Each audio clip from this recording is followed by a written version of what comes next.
محترم سامعین، آج کے درس میں محرم الحرام جیسی مبارک مہینہ، اس کی فضیلت اور ساتھ ہی محرم الحرام کے مبارک مہینے میں جو یوم عاشورہ کے دن روزہ رکھنا ہے، اس کے متعلق آج ہم کچھ گفتگو آپ کے سامنے کرنا چاہیں گے۔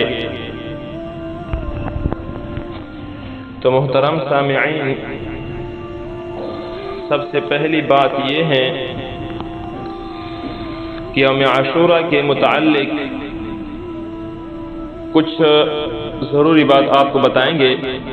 تاریخ کے کئی اہم واقعات وہ ہیں جو اسی یوم عاشورہ سے متعلق ہیں، چنانچہ اس کی فضیلت اور اہمیت دو چند ہو جاتی ہیں۔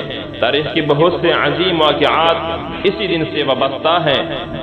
یہ وہی دن ہے یوم عاشورہ کا جس دن آسمان اور زمین، قلم اور حضرت آدم علیہ السلام کی تخلیق فرمائی گئی۔ اس دن سیدنا آدم علیہ السلام کی توبہ بارگاہ عظیم شرف قبولیت سے نوازی گئی۔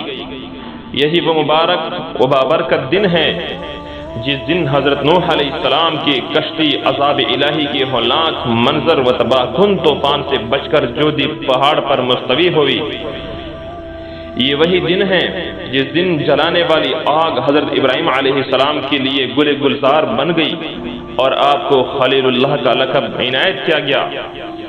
اس رحمتوں سے بھرے دن میں حضرت یونس علیہ السلام کو مچھلی کے پیٹ سے رہائی نصیب ہوئی اور اللہ تعالی نے آپ کی توبہ قبول فرمائی۔ یہی وہ دن ہے جس میں حضرت عیسیٰ علیہ السلام حضرت مریم علیہ السلام کے بطن مبارک سے اس دنیا میں تشریف لائے۔ اسی دن حضرت سلیمان علیہ السلام کو آزمائش کے بعد بادشاہت واپس ملی اور اسی دن حضرت ایوب علیہ السلام کو آپ کے امتحان میں کامیابی کے بعد شفا کا پروانہ ملا۔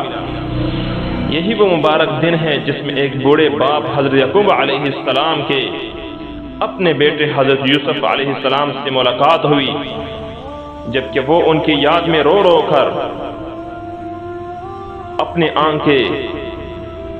اپنے آنکھوں کی بینائی ختم کر چکے تھے۔ یہی وہ دن ہے جس میں حضرت ادریس علیہ السلام کو آسمانوں پر اٹھا لیا گیا اور اسی مبارک دن میں سیدنا عیسیٰ علیہ السلام کو یہود ملعون کے شر سے نجات دے کر اللہ تعالی نے آسمان پر اٹھا لیا۔ اور یہی وہ دن ہے جو اس 24,000 کلومیٹر کے طول اور عرض پر پہلے ہوئے دنیا کے لیے آخری دن ہوگی، یعنی قیامت قائم ہوگی۔ سامعین گرامی، محرم الحرام کے روزوں کی فضیلت بہت بڑی فضیلت ہے، اس لیے انشاءاللہ اگلی قسط میں وہ آپ کے سامنے بیان کریں گے۔